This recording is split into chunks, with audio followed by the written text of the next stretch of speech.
거듭남의 열매라는 제목을 가지고 요한복음 29번째 시간 갖겠습니다. 주님은요, 진실로 진실로 내게 이르노니 사람이 거듭나지 아니하면 하나님 나라를 볼 수 없느니라 라고, 사람이 하나님 나라를 볼 수 있기 위해서는 누구도 예외 없이 거듭나야 한다라고 하셨습니다. 거듭남은 하나님 나라에 가기 위한 필수 불가결한 요건이라는 것이죠. 예수님은 이 사실을 진실로 진실로라고 하면서 매우 강조하셨고, 이 진리가 변하지 않는 확고부동한 사안임을 강하게 말씀하셨습니다. 우리는 그동안 이것을 시작으로 거듭남이 무엇인지, 왜 거듭나야 하는지, 어떻게 거듭나는지, 그리고 우리는 믿음으로 거듭남에 참여할 수 있음을 봤습니다. 이제 우리는 거듭남의 결과를 살펴보고자 합니다. 즉, 사람이 거듭날 경우에 어떤 열매를 맺는지, 우리가 거듭난다면 삶에서 어떤 결과나 어떤 표지가 나타나는지를 생각해 볼 것입니다. 마태복음 12장에 예수님께서는 그 열매로 나무를 아느니라 라는 말씀처럼 거듭남은 그 사람의 삶에서 나타나는 열매로 알게 된다는 겁니다. 성경은 곳곳에서 사람이 거듭날 경우에 삶에서 어떤 결과나 표지가 나타날 것임을 분명히 말씀하셨어요. 신실한 자라면 자신의 거듭남을 성경이 말하는 열매를 통해서 스스로 점검해야 될 것이 분명합니다. 문제가 되는 것은 사람들이 자신이 거듭난 신자라고 여기는 근거를 성경이 아니라 자기의 견해나 경험에 두고 있다는 것입니다. 어떤 사람들은 교회를 착실하게 다니는 사람이라면 거듭난 사람이라고 생각합니다. 또는 몇 년 전에 예수를 믿는다고 고백하고 세례를 받고 현재는 하나님과 무관한 삶을 살고 있음에도 불구하고 그를 거듭난 사람이라고 또한 여깁니다. 그 외에도 다양하게 사람들은 자신의 견해로 만든 중생관을 주장하고 있어요. 또는 어떤 시기에 뜨거움을 경험하는 것, 또는 어떤 성경 본문을 통해서 한 번쯤 영적인 깨달음을 얻는 경험을 토대로 내가 거듭났다라고 여기는 것입니다. 문제는 그 경험을 했다 할지라도 성경이 말하는 거듭난 자들에게 나타나는 필연적인 열매가 없다는 데 있다는 것이죠. 심지어 죄를 자각하는 경험을 했다 할지라도 성경에서 말하는 열매가 뒤따르지 않는다면 그 경험 또한 허상일 뿐이라는 것을 우리는 기억해야 된다는 것입니다. 세례 요한을 죽였던 헤롯도, 또 바울을 고문했던 아그리파 왕도 바울이나 세례 요한의 설교를 듣고 두려워 떨었고 자기를 점검하기까지 했다는 것입니다. 그러나 그들이 왜 구원받지 못했을까요? 그들은 진정으로 거듭나서 그 거듭난 자에게 나타나는 열매를 보이지 않았기 때문이라는 것입니다. 그가 교회를 다닌다고 해도, 그리고 그가 어떤 경험을 했다 할지라도 그에게 하나님의 은혜라는 철퇴가 자기중심성으로 견고해진 내면을 자극하여 이 자기중심성이라는 옛자가 다시는 고개를 들 수 없는 변화된 마음이 없다라면 그것은 허상입니다. 그리고 주의 명령과 말씀을 기꺼이 수용하고 따르고자 하는 전적으로 낮아진 마음이 없다면, 그래서 에스겔 37장에서 마른 뼈가 하나님의 생기로 살아나 그 어떤 하나님의 말씀이라도 수용하고 그 명령을 따라 움직일 수 있는 하나님의 강한 군대가 되어졌잖아요. 그러한 내면의 변화가 없다면 그는 거듭나야 될 사람이라는 것입니다. 사람들은 성경에서 말하는 이 주요한 마음의 변화와 성향이 보이지 않음에도 불구하고 그저 자신의 주관적 견해와 경험을 토대로 나는 거듭난 신자입니다 라고 말한다는 거죠. 어떻게 자신의 견해와 자신의 경험을 토대로 해서 이 하나님 나라를 갈 수 있는 여부를 확정짓는 이 매우 중요한 이 중생의 여부를 판단하느냐라는 것입니다. 아니죠. 거듭남의 여부는 분명 성경이 말하는 열매로 알아야 한다는 것입니다.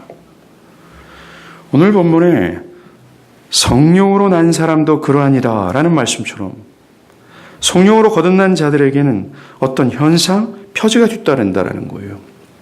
바람이 임의로 불매 네가 그 소리를 들어도 어디서 와서 어디로 가는지를 알지 못하느니라 라고 예수님은 바람은 인간이 통제할 수도 없고 이해할 수도 없다라고 하셨어요. 그러나 그것이 우리가 바람의 현상들, 바람이 불고 나면 드러나는 증상들을 알아낼 수 없다라는 것을 의미하지 않습니다.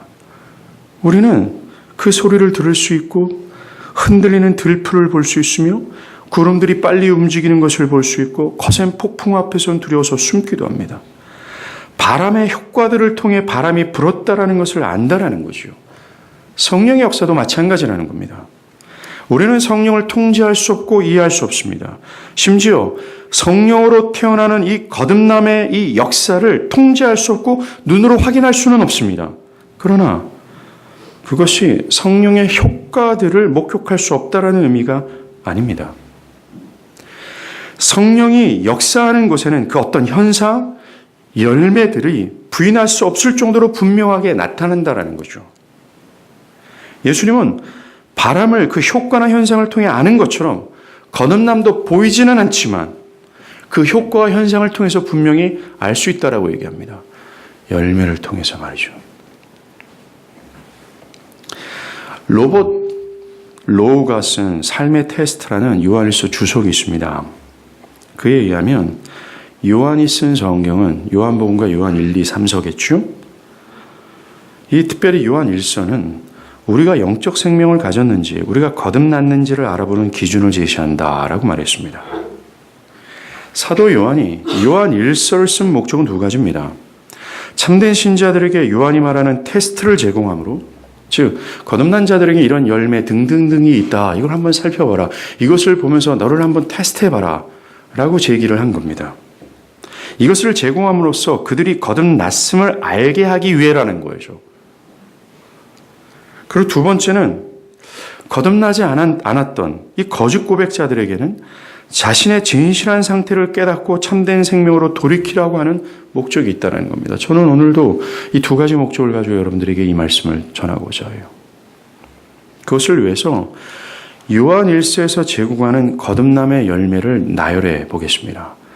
한번 사도 요한이 그 당대의 신자들에게 거듭남의 열매가 이러니 한번 너희들도 테스트해보라 라는 심정을 가지고 저는 말씀을 전하고 여러분들 그렇게 듣길 바랍니다. 거듭남의 열매 중 가장 먼저 꼽는 것이 있다면 그것은 하나님의 계명을 지키는 것입니다. 사실 하나님의 계명을 지키는 것은 아담이나 출애굽한 이스라엘 백성들에게 동일하게 요구되었던 참된 하나님의 백성들에게 필수 불가결한 요건이라는 거죠.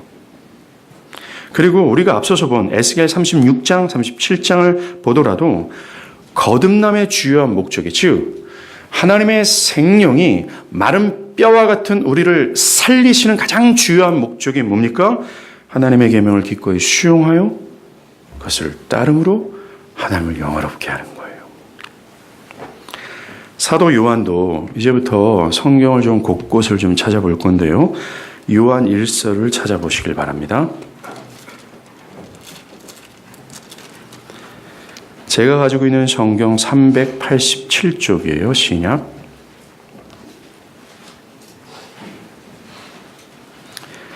특별히 요한일서 2장 2절과 3절을 한번 보십시오.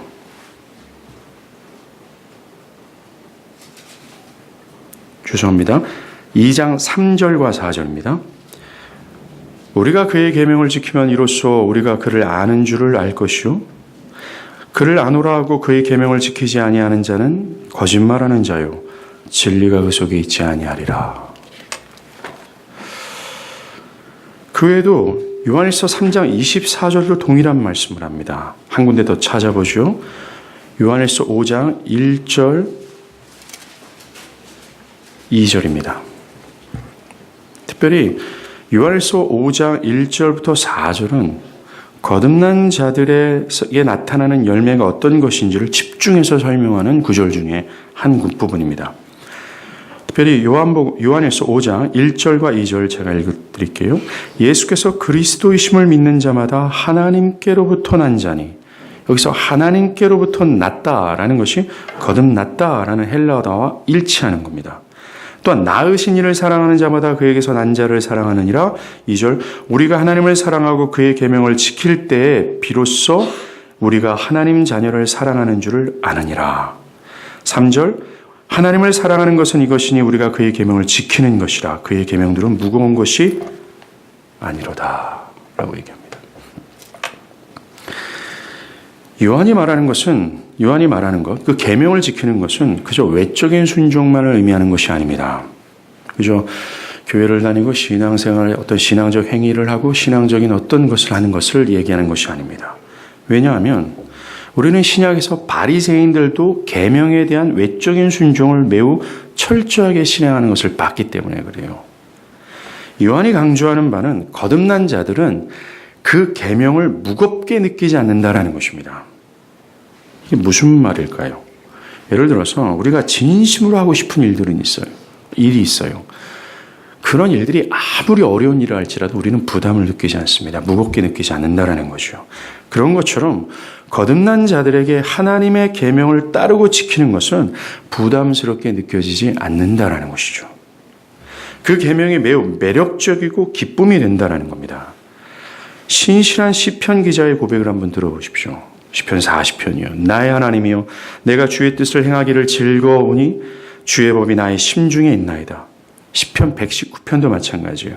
나로 하여금 주의 계명들의 길로 행하게 하소서 내가 이를 즐거워함이니이다. 하나님을 사랑한다는 것은 그분의 말씀과 명령이 나의 기쁨이 된다는 것을 뜻해요. 하나님을 사랑한다는 것은 그저 감정적인 측면에서만 머물러 있는 것이 아니라 뭡니까? 그의 계명을 실제적으로 순종하는 것을 통해서 나타난다는 겁니다. 그 내면과 삶에서 계명에 순종하는 거예요. 여기서 말하는 순종은 억지스럽거나 마지못해 하는 순종이 아니라 자발적인 기쁨의 순종입니다. 하나님을 기쁨으로 순종하는 이유는 거듭남에 있어요. 아까도 말씀드린 것처럼 에스겔 36장의 말씀을 보면 하나님의 계명을 부담스럽게 여기는 또는 하나님의 계명을 저항하고 싶어하는 강팍한 마음이 성령으로 인해 무너졌기 때문에 그렇습니다. 즉 주의 계명을 기꺼이 수용하고 그것을 실행하고자 하는 마음으로 변화를 받았기 때문에 그래요. 그리고 우리가 거듭날 때 나에겐 세상은 더 이상 매력과 힘을 갖지 못합니다.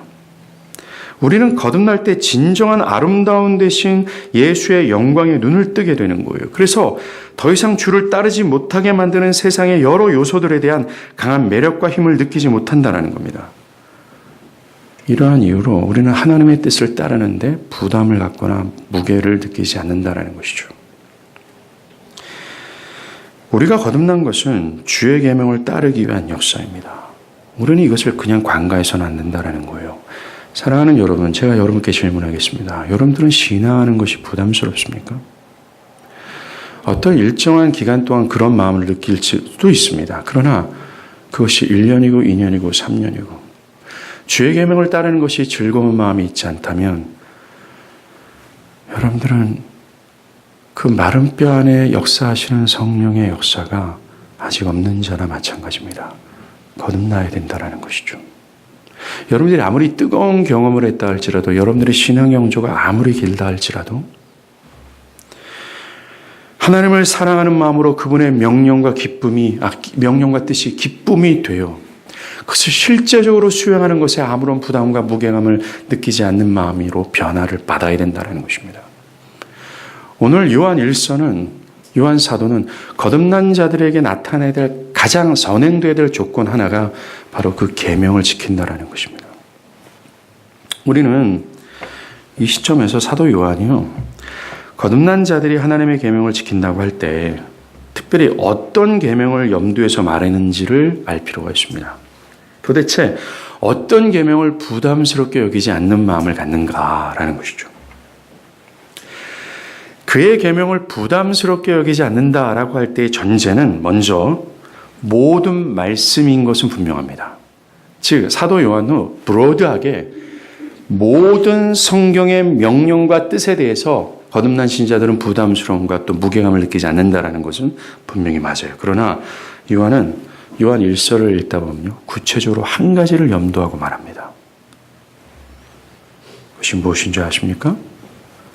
이게 두 번째 거듭남의 열매가 됩니다. 그것은 바로 거듭난 자들은 다른 거듭난 자들을 사랑한다라는 거예요.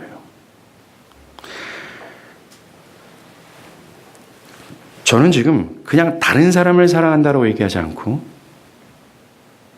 함께 교회된 참된 신자를 사랑한다라고 말하는 것입니다. 이러한 사고는 요한일서 4장 20절부터 출발합니다. 4장 20절, 요한일서 4장 20절 찾아볼까요? 요한일서 4장 20절, 누구든지 하나님을 사랑하노라 하고 그 형제를 미워하면 이는 거짓말하는 자니 보이는 그 형제를 사랑하지 아니하는 자는 보지 못하는 하나님을 사랑할 수 없느니라. 요한은 하나님을 사랑하는 자는 1차적으로 사람을 사랑하는 계명에 순종한다라고 얘기합니다. 특별히 그는 내 앞에 보이는 여러 신자들을 사랑한다라고 말하고 있어요. 함께 교회를 이루고 있죠. 함께 공동체를 이루고 있는 신자들을 사랑한다라고 얘기합니다. 멀리 떨어져 있는 신자를 얘기하거나 옛날에 알고 있던 신자지만 지금 몸이 떨어져 있는 신자를 사랑한다라고 얘기하지 않습니다. 지금 눈에 보이는 형제를 이라고 얘기해요. 옆에 앉아있는 교회 형제 자매들, 눈앞에 보이는 그리스도 안에 있는 자들을 사랑한다라고 얘기합니다.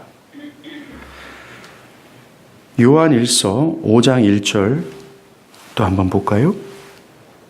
예수께서 그리스도이심을 믿는 자마다 하나님께로부터 난 자니 하나님으로부터 태어난다. 거듭남을 뜻하는 겁니다. 또한 낳으신 이를 사랑하는 자마다, 낳으신 이가 누굴까요? 하나님 아버지예요. 그 하나님을 사랑하는 자마다 뭐예요? 그에게서 난 자를 사랑하느니라. 그에게서 난 자가 누굽니까? 똑같이 거듭난 자들이에요. 요한은 하나님을 사랑하는 자마다, 여기서 예외가 없음을 강조해요. 뭐뭐마다라고요. 하나님께로부터 난 자를 사랑한다라고 얘기합니다. 즉 다른 거듭난 신자들을 사랑한다라고 얘기해요. 거듭난 자들은요, 다른 거듭난 자들에게 뭔가 끌림을 갖고 있습니다. 그들을 아끼고 섬기고 그것을 위해 예수님처럼 희생적인 사랑을 하길 원한다라는 거예요. 마치 예수님께서 자신의 사람들을 끝까지 사랑하셨던 것처럼 말이죠. 그저 립 서비스를 하는 것이 아닙니다. 자신의 것을 희생하면서까지 사랑하기를 원한다라는 거죠. 이것이 얼마나 중요한 시금석이냐면요, 이 요한일서 5장 2절을 한번 보십시오. 우리가 하나님을 사랑하고 그의 계명을 지킬 때에 비로소 우리가 하나님 자녀를 사랑하는 줄을 아느니라 라고 말합니다. 즉 우리가 거듭난 신자들을 사랑하는 것이 곧 하나님을 사랑하는 것이고 그의 계명을 지키는 것이라고 말하고 있어요. 다른 사람, 특별히 진정으로 신자된 자들을 사랑하는 것은 단순히 한 개인의 결단으로 되어지는 것이 아닙니다. 한번 사랑해보자. 내가 의지는 없지만 이게 하나님의 명령이니까 한번 해보자 라고 억지스러운 마음으로 할 수 있는 사안이 아니라는 거예요. 그들을 위해 희생하고 적극적이면서도 지속적으로 사랑하는 것은, 그 거듭난 신자를 이렇게 사랑하는 것은 거듭나서 하나님을 사랑하고 그의 계명을 지킬 때 비로소 가능하다라는 거예요. 하나님을 사랑하는 자마다, 그리고 그의 계명을 지킬 때 나타나는 자연적 열매는 바로 내 눈에 앞에 보이는 형제자매를 사랑하는 거예요.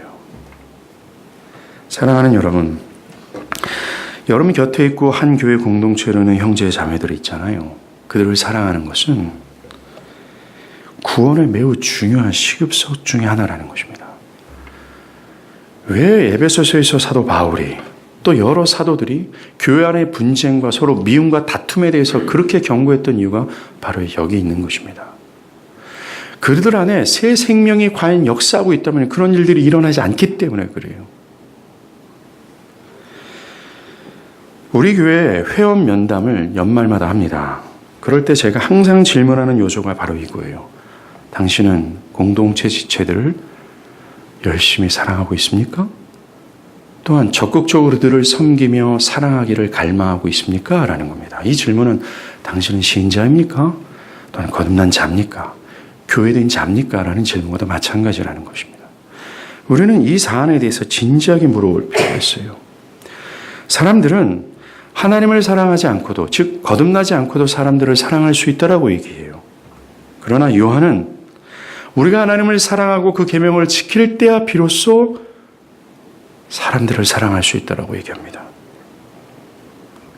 즉 하나님을 사랑하는 자가 될 때야 진정한 사랑을 할 수 있다라고 얘기하고 있어요. 하나님 사랑하기, 그게 뭡니까? 아까 말한 것처럼 그분의 말씀과 뜻이 나에게 기쁨이 되는 거예요. 그리고 절대로 그 뜻이 무겁지 않을 정도로 그분을 뜨겁게 진심으로 귀하게 여기고 갈망하는 그 마음의 상태가 돼야 우리는 그 계명에 복종할 수 있고 그것을 통해서 형제를 사랑하게 되는 거예요. 형제를 진정으로 사랑하는 것은 거듭남에 근거한다라는 것입니다. 새 생명의 역사라는 거죠.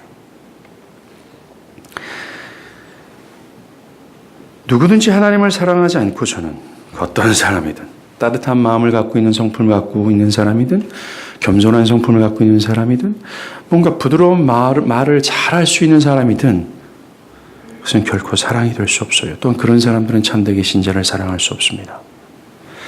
거듭나지 않고 하는 사랑은 예수님이 하신 말씀처럼 그저 사랑할 만한 사람만 사랑할 뿐입니다. 내 마음에 들고 나랑 뜻이 통하는 사람만, 또 나에게 유익이 될 때만 형제를 사랑합니다.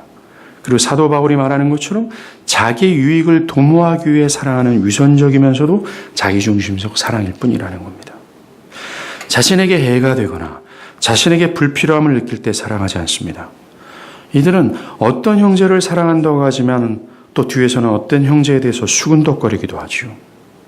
거듭나지 않고도 사람들을 먹일 수 있고 입힐 수 있고 도와줄 수 있습니다. 온갖 사랑의 행위를 할 수 있어요. 예, 분명히 그렇습니다. 그러나 하나님 보실 때 그것은 결코 사랑이 되지 않습니다. 그 사랑의 행위는 유선이며 또한 자기 유익을 도모하는 것이며, 즉 자기를 드러내기 위한 것이며, 또한 그것은 자기중심적 행위에 불과하다는 거예요. 즉 그가 나를 좋아하게 만들도록 하는 행위라는 것입니다. 요한 1서에도 보면 하나님은 사랑이래요. 그래서 하나님 안에 거하지 않으면 사랑은 불가능하다라고 얘기합니다. 교회 다니는 사람들, 또 교회 밖에 있는 사람들이 가장 좋아하는 게 사랑이에요. 특별히 사랑하지 않는 사람일수록 사랑을 요구합니다. 또 사랑하지 않는 사람일수록 우리 교회 안에 사랑이 충만하기를 또한 구하죠. 그런데 말입니다. 그 사랑은 하나님께 속해 있어요. 여러분들이 하나님께 있지 않으면 그 사랑은 불가능합니다. 이제 우리는 거듭난 자들이 그의 계명을 무겁게 느끼지 않는다고 할 때에 어떤 계명을 요한이 염두에 둔 것인지를 알 수 있어요. 뭡니까? 다른 사람을 사랑하는 거예요. 특별히 거듭난 다른 신자를 사랑하는 것입니다. 그들을 사랑하는 것이 부담스럽지 않아요. 그에게 무엇인가를 주는 것? 그저 하나님이 우리를 사랑하는 것이 그저 감정적인 측면이 아니라 우리를 위해서 아들을 십자가에서 주시기까지 하셨던 어떤 행동, 리액션이 있었다라는 거죠. 그와 똑같이 거듭난 다른 형제 자매를 사랑할 때 그저 감정적이고 립 서비스만 하는 것이 아니라 나의 것을 희생하면서까지 그를 사랑하는 것이 부담을 느끼지 않는다라고 얘기하는 겁니다. 이것이 거듭난 자들에게 나타나는 두 번째 열매예요. 자, 그렇다면 왜 거듭난 자들은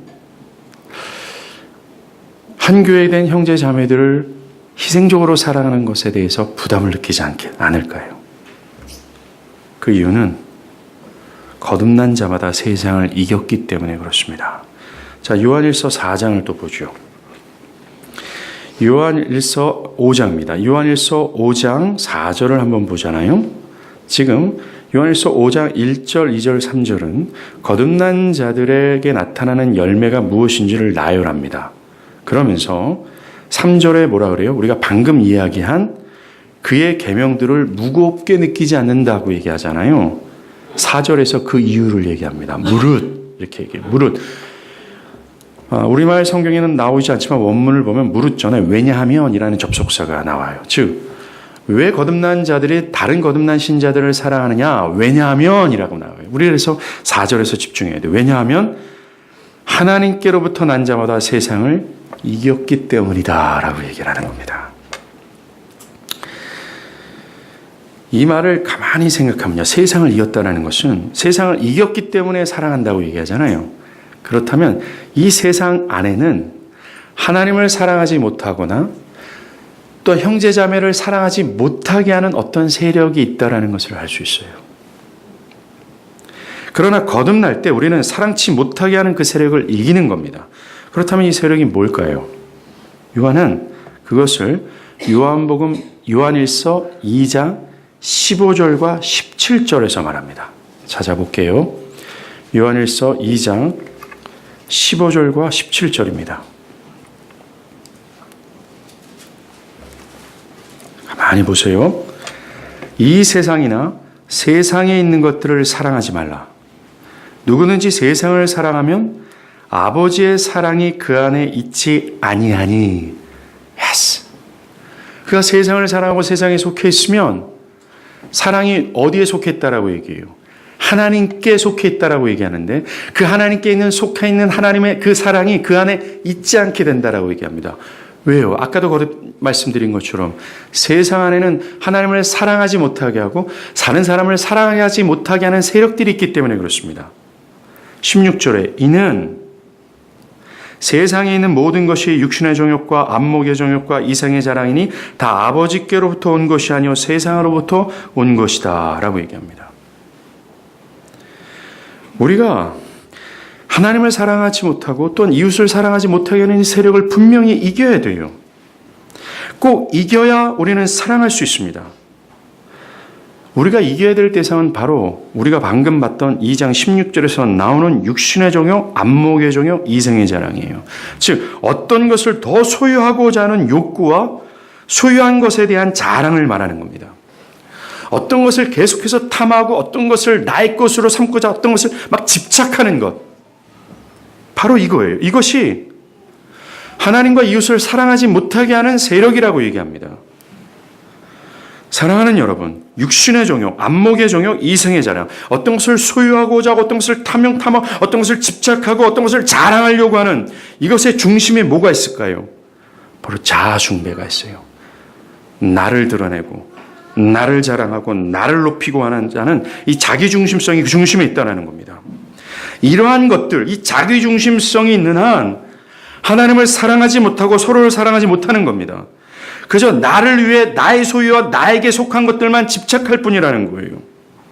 사람들이 하나님을 사랑하고 서로를 사랑하는 것을 무겁게 느끼는 이유는 뭔가 하나님의 계명을 따르고 어떤 희생과 죽음을 있더라도 뭔가 하나님 앞에 뭔가 하나님을 따라가고 싶고 뭔가를 그렇게 하고 싶지 않는 마음이 그런 마음이 없는 이유는 뭔가 무겁고 뭔가 여전히 부담스럽게 느끼는 이유는 눈에 보이는 형제 자매들을 사랑하는 것이 정말 부담스럽고 그들과 함께하고 그들에게 시간을 내어주고 그들에게 무언가를 내어주고 그들을 위해서 뭔가 희생을 치르는 것이 무겁게 느껴지는 이유는 바로 이거예요.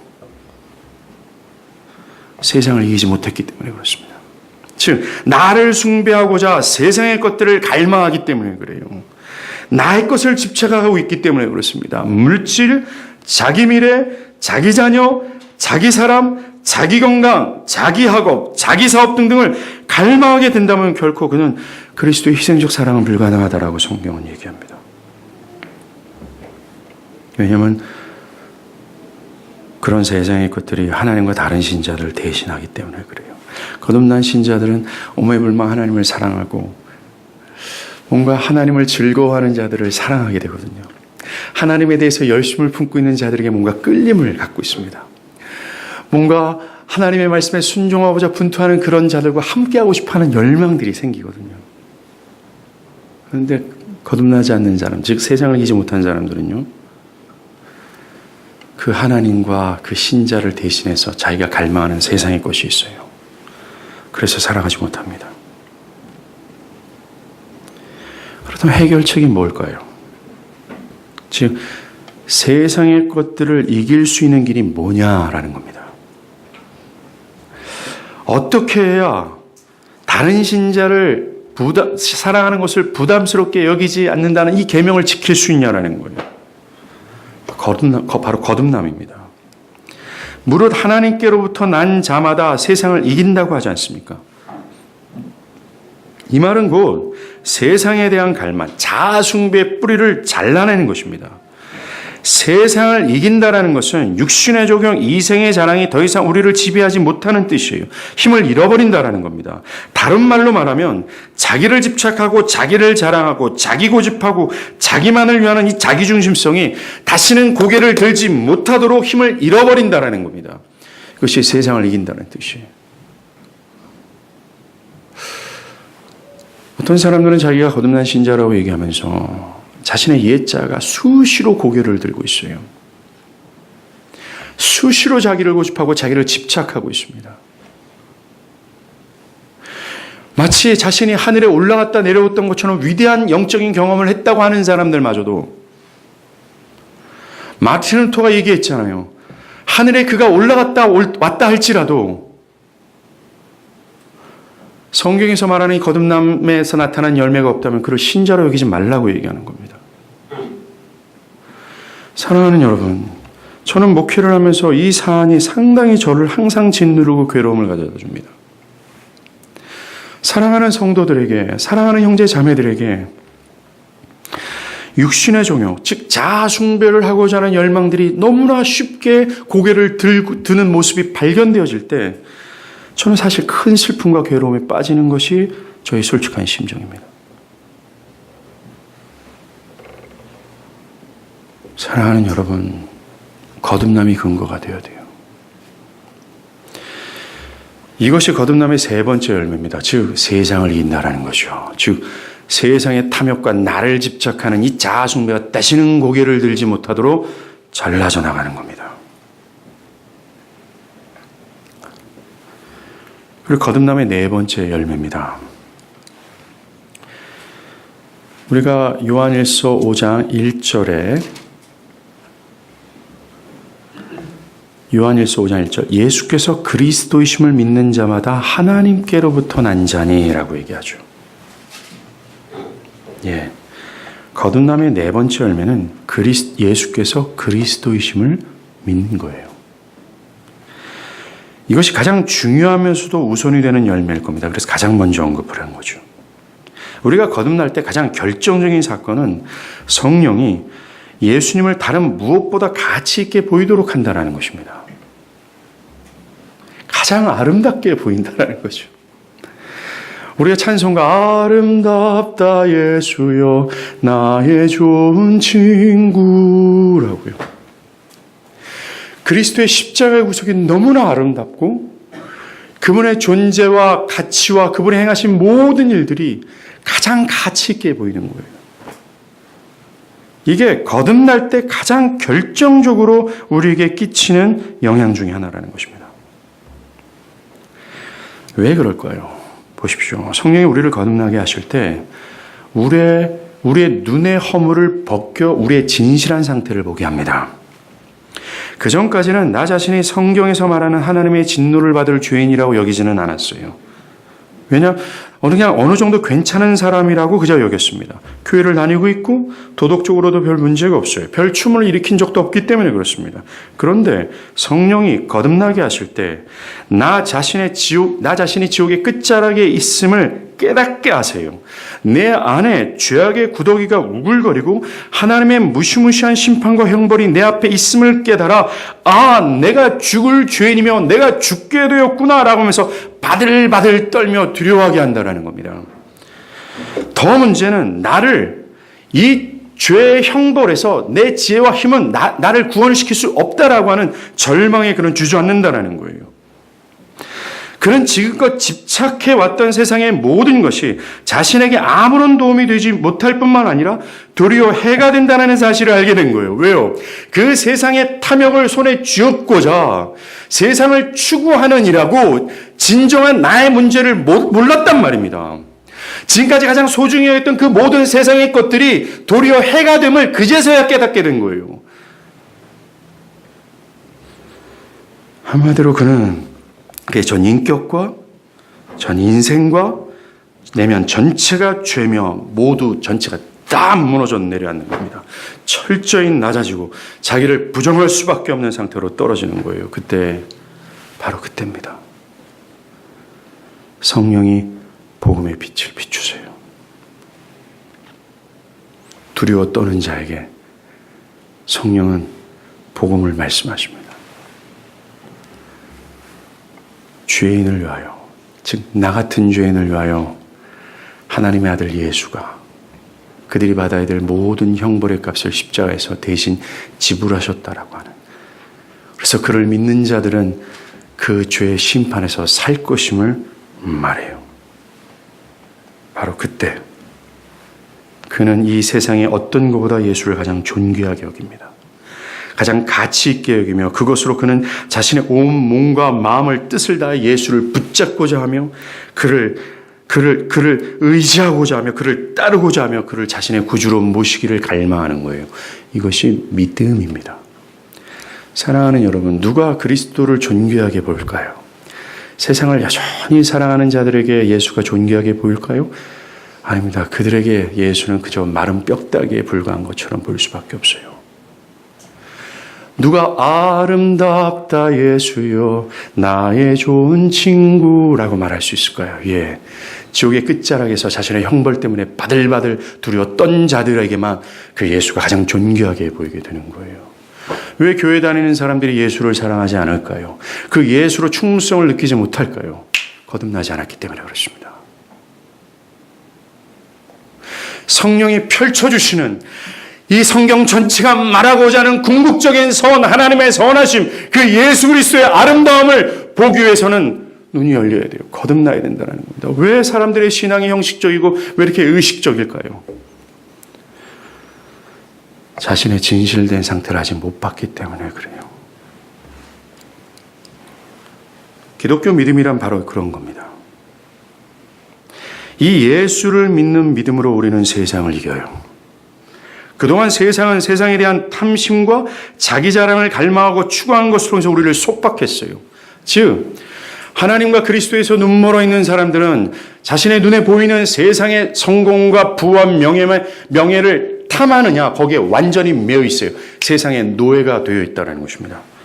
그러나 거듭난 자들은 영적인 눈을 열려서 지금껏 보지 못했던 가장 위대한 가치 예수 그리스도를 봐요. 그래서 사도 바울처럼 내가 예수를 아는 지식 때문에 나의 모든 것을 배설물처럼 여긴다라고 얘기했잖아요. 그가 모든 탐욕스러움으로 손에 쥐고자 했던 세상의 모든 것들이 그제서야 배설물처럼 보이게 되는 거예요.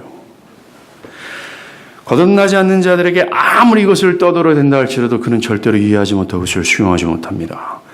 그러나 성령이 그 마음 가운데 일해 주신다면, 뭔가를 해 주신다면 그것은 가능케 되는 역사가 되는 거예요. 그런 후에 그리스도를 믿는 이후에 그 믿음은 유례적인 사건이 아닙니다. 지속성을 가져요. 지속해서 변함없이 예수를 나의 구원자, 나의 주인으로 믿고 섬기는 삶을 살아갑니다. 그에게 가장 큰 가치는 예수예요. 예수를 믿는 것은 철저히 성령이 거듭나게 하시는 역사에 근거합니다. 자, 그 다음 거듭남의 5번째 열매예요. 5번째 열매는 어떤 죄를 지속적으로나 또는 습관적으로 짓지 않는다라는 것입니다. 요한일서 3장 6절을 한번 보세요. 요한일서 3장 6절. 그 안에 거하는 자마다, 하나님 안에 거하는 자마다죠, 범죄하지 아니하나니 범죄하는 자마다 그를 보지도 못하였고 그를 알지도 못하였느니라. 3장 9절도 한번 보세요. 하나님께로부터 난 자들마다 죄를 짓지 아니하나니 이는 하나님의 씨가 그의 속에 거하며 그도 범죄하지 못하는 것은 하나님께로부터 났습니다. 이 말씀을 한글 성경 그대로 직역하여서 이해하면요, 매우 큰 실수를 범하게 됩니다. 왜냐하면 거듭난 자들은 죄를 짓지 않는다라는 결론이 나오기 때문에 그래요. 그러나 굉장히 큰 오해입니다. 우리가 읽은 이 구절에서 범죄하지 아니한다, 죄를 짓지 아니한다 라는 뜻은 계속해서 죄를 짓지 않는다, 습관적으로 죄를 짓지 않는다 라는 뜻입니다. 즉, 지속해서 어떤 특정한 죄의 상태에 머물러 있지 않는다라는 거예요. 또는 반복해서 똑같은 죄에 넘어지지 않는다라는 것입니다. 어떤 사람들을 지속해서 미워할 수 없다라는 거죠. 하나님의 말씀이 주구장창 들려도 그 말씀을 지속해서 저항할 수는 없다라는 것입니다. 어떤 사안에 대해서 나를 지속해서 고집할 수 없다라는 거예요. 왜냐하면 거듭난 자들 안에는 하나님의 생명의 씨가 있기 때문입니다. 지속해서 그 죄의 상태에 있지 않는다는 말을 하는 거예요. 그렇습니다. 거듭난 자는 죄 가운데 쓰러지지만 다시 일어나요. 미움과 불평 속에 있을 수 있지만 그 안에 지속해서 있지는 않는다는 것입니다. 어떤 저항과 불순종 안에 있을 수는 있지만 지속해서 거기에 머물러 있지 않는다라고 얘기하는 거죠. 어떤 특정한 음란함 가운데 머물러 있지 않는다라고 얘기하는 겁니다. 마치 물 밖으로 나오는 물고기가 헐떡이면서 다시 빨리 물속으로 들어가려고 하는 것처럼 하나님 밖에 나와 있던 그 거듭난 신자는 다시 하나님 나라로, 하나님 안으로 들어가고자 갈망하고 열망한다라는 거예요. 그는 회복하기를 바라고 죄 짓지 않기를 바라고 거룩해지기를 바란다라는 것입니다. 여러분들이 어떤 죄 가운데 오랫동안 지속해 있다면 여러분들은 두려워해야 될 겁니다. 그 미움이 지속되거나 나의 교만한 상태가 지속되어 있거나 특별히 10년, 20년이 지나도 계속해서 첫사랑을 두둔하면서 얘기한다고 한다면 여러분들은 거듭나야 될 사람이라는 것입니다. 특별히 하나님의 말씀이 주구장창 들려도 내 안에 죄를 발견하고 그 죄에서 돌이키고자 하는 일말의 어떤 실행함이 없다면 그처럼 위험한 건 없다라는 것입니다. 과연 그 안에 하나님의 씨가 있는가? 그 생명의 씨가 역동하고 있는가? 돌아봐야 된다는 겁니다. 우리가 오해하지 말 것은 거듭난 자들은 완벽하지 않는다라는 거예요. 이런 오류에 빠져서는 안 된다는 겁니다. 마귀는 신자들에게 야, 너가 지금 죄를 짓고 있는 네 같은 것이 어떻게 거듭난 신자라고 말할 수 있냐? 라고 우리를 무너뜨리기 때문입니다. 그래서 우리는 요한의 말을 들어야 돼요. 요한은 1장 8절에서 만일 우리가 죄가 없다고 말하면 스스로 속이고 또 진리가 우리 속에 있지 아니할 것이오 라고 얘기해요. 요한은 거듭났다 할지라도 죄 가운데 있을 수 있다라고 얘기하는 겁니다. 죄 없는 신자는 없다라고 말하는 거죠. 특별히 앞에서 언급한 거듭난 자들의 열매를 듣고 오해하면 마치 거듭난 자는 완벽한 자처럼 보입니다. 죄를 전혀 짓지 않는 것처럼 오해할 수 있어요. 그런 생각은 절대로 성경적이지 못합니다. 거듭난 자들은 결코 완전한 사람이 되는 게 아니에요. 신자는 죄 없는 자가 아니라는 겁니다. 그리고 우리가 받은 생명은 절대로 사라지지 않아요. 그렇다고 믿음을 저버린 사람을 거듭난 자라고 얘기해서는 안 된다는 겁니다. 믿음을 저버린 자들 안에 생명이 있다고 말해서는 안 된다는 거예요. 사도 요한이 요한 일서를 쓸 때 어떤 일이 교회 가운데 있었냐면요. 처음엔 믿었지만 교회를 나간 자들이 발생했었습니다. 그때 사도 요한은 이걸 기록했어요. 요한은 처음에는 믿었어요. 믿음의 열매가 보이는 것처럼 보였습니다. 뭔가 거듭난 신자들의 모양새를 분명히 갖췄어요. 그렇게 보였습니다. 그런데 그들이 믿음을 버렸다면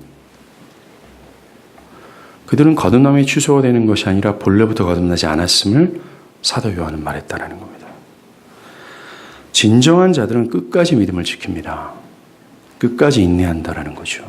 인내는 거듭남의 매우 중요한 요소 중에 하나입니다. 열매 중에 하나라는 거죠. 오늘날 좀 비바람이 오면 이 교회 갔다가 폭풍우가 치면 또 저 교회 갔다가 왔다 갔다 하는 인내하지 못하는 사람들에게 성경은 거듭난 신자로 말하지는 않습니다. 거듭난 신자로 살아간다는 것은 흠이 없는 상태로 살아간다는 것이 아니에요. 도리어 거듭난 자는 자신의 흠과 결점을 직시합니다. 그리고 그것을 인정합니다. 그리고 그 흠과 결점을 그저 좌시하는 것이 아니라 그 흠과 결점이 많은 자신을 위해 죽으신 그리스도의 구속을 의지하며 회개하고 용서를 받으며 그리스도와 함께 전진한다라는 거죠. 여기서 분투라는 단어가 나오는 거예요. 이게 거듭난 신자가 죄를 대하는 모습이라는 것입니다. 사랑하는 여러분, 저는 지금까지 거듭난 자들에게 나타나는 열매가 무엇인지를 말씀드렸습니다. 그렇다면 여러분은 거듭난 열매를 여러분들 안에서 보셨는지요? 근본적인 마음의 변화가 있는지요? 그리고 주의 모든 명령과 뜻을 기쁨으로 순종하고 있는지요? 특별히 여러분은 하나님을 사랑하고 그의 계명을 지킴으로 나타나는 다른 거듭난 신자를 사랑하고 있습니까? 다른 사람들도 사랑하지만 주 안에 있는 자들에게 끌리고 주를 신실하게 사랑하는 자들을 사랑하고 그들과 함께하며 그들이 나와 영원히 함께 있는 자라는 사실을 확신하며 사랑하냔 말이에요. 아니면 여전히 나를 집착함으로 말미암아 주의 사람들을 희생적으로 사랑해야 됨에도 알면서도 그렇지 못하고 있지는 않은지요. 누구는 사랑하는데 누구는 사랑하지 않은 차별이 있지 않은지요. 그리고 사랑하지 못하는 나를 개선하려고 하고는 있습니까? 그리고 하나님과 다른 사람을 사랑하지 못하는 세상을 이겼습니까? 나를 집착하게 하는, 나만을 위하고 나의 것만을 추구하는 세상의 정욕의 목표였는지 묻는 것입니다. 그리고 정말 여러분들은 예수 그리스도가 다른 세상에 어떤 것보다 가치 있게 보입니까? 세상의 것이 배설물처럼 보일 정도로 그리스도가 아름답게 여러분들에겐 보입니까? 그분의 구속과 그분의 행하심과 그분의 모든 성품이 아름답게 보입니까? 그리고 혹시나 어떤 죄에 지속해서 머물러 있지는 않습니까? 음란함에 계속 머물러 있거나 형제를 지속해서 미워하거나 말씀을 계속해서 저항하거나 나를 계속해서 주정하거나 용서치 못한 상태를 지속하고 있지는 않습니까? 아니면 그런 죄에서 벗어 분투하고 그리스도와 함께하는 삶을 전진하고 있습니까? 우리는 진실하게 돌아봐야 돼요. 그래서 나에게 이러한 열매가 있음을 보고 나를 거듭나게 하신 하나님의 무한하신 사랑에 감사해야 되며 그 앞에서 기뻐해야 될 겁니다. 아니면 이런 기준을 제시하는 성경 앞에서 내가 거짓 고백자라는 사실을 깨달았다면 우리는 사랑과 긍휼이 풍성하신 하나님의 은혜를 구해야 되는 것이 마땅해요. 사랑하는 여러분, 나 자신이 거듭났음을, 나의 거듭남을 성경의 조명 아래 진실되게 돌아보며 점검하는 것은 매우 고귀한 은혜 중에 하나입니다. 그것은 위험스럽거나 의심스러운 행동이 아니에요. 그것은 자존심을 상하게 하는 문제가 아니라는 겁니다. 더 늦기 전에 이제서야 나의 상태를 깨달은 것은 참으로 다행스러운 은혜라고 여러분들 여겨야 된다는 거죠. 어떤 분들은 목사님 내가 30년 동안 교회를 다녔는데 요한일서에서 얘기하는 거듭남의 기준을 봤는데 나에게 없어요. 그러면 30년 동안 내가 교회 생활을 아까워서 어찌해요. 이 시간은 뭡니까? 라고 얘기를 하는 겁니다.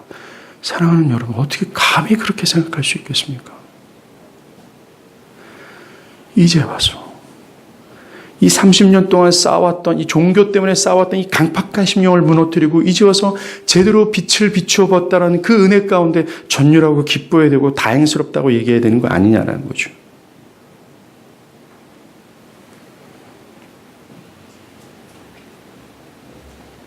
만약 내가 이 거듭남의 열매가 없다면 우리는 겸손히 나에게 새 생명을 달라고 구해야 될 거예요. 만약 구한다면 하나님은 당신을 전심으로 찾는 자에게 능력을 베푸신다 약속하셨기에 그를 전심으로 찾는 자에게 하나님의 능력을 베풀 겁니다.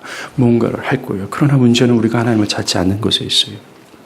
너무나 많은 사람들이 자신의 문제를 얘기를 합니다. 그것을 거론을 하며 또 문제 제기를 하며 뭔가 내가 더 지금보다 나아져야 될 거라는 것을 이야기를 합니다. 그러나 그들은 하나님 앞에 서지 않아요. 그 결과 더 나아지지 않습니다. 하나님의 크신 능력이 그 내면 안에 뭔가 역사하는 것들이 없어요. 그 전과 똑같습니다. 이런 여러 지식들과 참된 지식들을 사변적으로 풍성히 알고 있음에도 불구하고 그들 안에 어떤 변화의 조짐이 보이지 않는다라는 거죠. 왜 그럴까요? 그들은 하나님을 찾지 않는다라는 것입니다. 사랑하는 여러분, 거듭남은 여러분에게 가장 시급하고 중요한 사안입니다. 이것을 소홀히 하거나 외면하지 않길 바라요. 바랍니다. 마지막 날에 여기 앉아 계신 그 누구도 하나님 나라를 볼 수 없는 그런 일들이 있지 않길 바라요. 모두 다 같이 하나님과 오른편에 있는 어린 양 보좌를 향해서 영원토록 예배하는 은혜가 있기를 간절히 바랍니다. 기도하겠습니다.